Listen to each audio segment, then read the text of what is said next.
May picture sila ni girl. Hello po Ate Hope. Itago mo na lang po ako sa pangalang Rain, 46 na taong gulang. May asawa ko, 32 taong gulang siya. Byuda na ako at binata naman siya nang naging kami.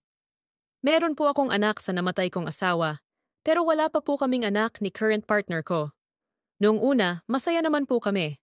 One time, pumunta kami sa isang lugar at meron kaming nakilala na hipag ng kapatid niya at kasalukuyag dalaga pa.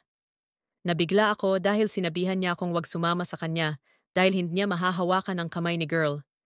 Nasaktan po ako, masakit sa kalooban ko yon, pero binaliwala ko lang yon. Naging bisita ng kapatid niya si girl nung Pasko. Nandun din siya nung time na yon. Wala akong alam sa mga nangyayari. Nung umuwi siya sa amin, ay dala-dala niya yung cellphone ng kapatid niya. Nung tulog na siya, ay naisipan kong buksan ito. May nakita akong picture nila ni girl. Magkatabi silang nag-aalis ng bato sa bigas at magkadikit ang kanilang mga braso.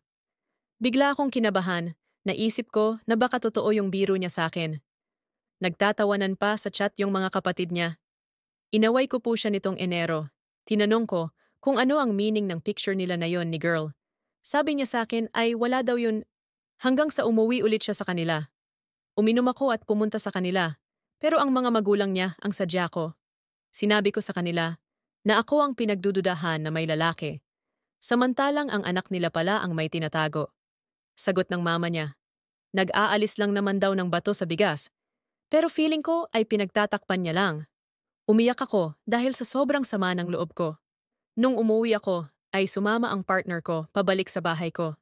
Sabi niya, ay wag ko daw siyang iwan. Mahal ko siya, pero palagi na lang ganun. Aalis siya at uuwi sa magulang niya. Nakakasawa na rin po, Ate Hope. Wala siyang naririnig sa mga anak ko. Alam ko na gusto niya na magkaanak kami at palagi kong sinasabi sa kanya na magtiwala lang kami at magkakaanak din kami. Wala siyang pakialam kung may kakainin pa kami or kung may budget pa mga anak ko sa pagpasok nila kahit may kinikita siya. Tinanong ko siya one time kung masaya pa ba siya nakasama kami. Ang sagot naman niya ay oo. Masaya naman daw siya na magkasama kami. Nalilito ako Ate Hope. Feeling ko pinipigilan siya ng mga magulang niya at batid kong pinagsasabihan din siya. Gusto niya na doon kami tumira sa kanila pero sabi ko na hindi ako sasama. Sagot niya sa akin, kung mahal ko daw siya ay papayag ako na doon tumira sa kanila. Ngunit sinabi ko sa kanya na kahit masakit man, tatanggapin ko na lang na iiwan niya ko dahil hindi ko kayang palitan mga magulang niya sa buhay niya. Bukod doon, di ko kayang iwan mga anak ko. Hindi po kami okay sa ngayon. Ate Hope, sana ay mapayuhan mo rin po ako sa problema ko. Hirap na ng kalooban ko.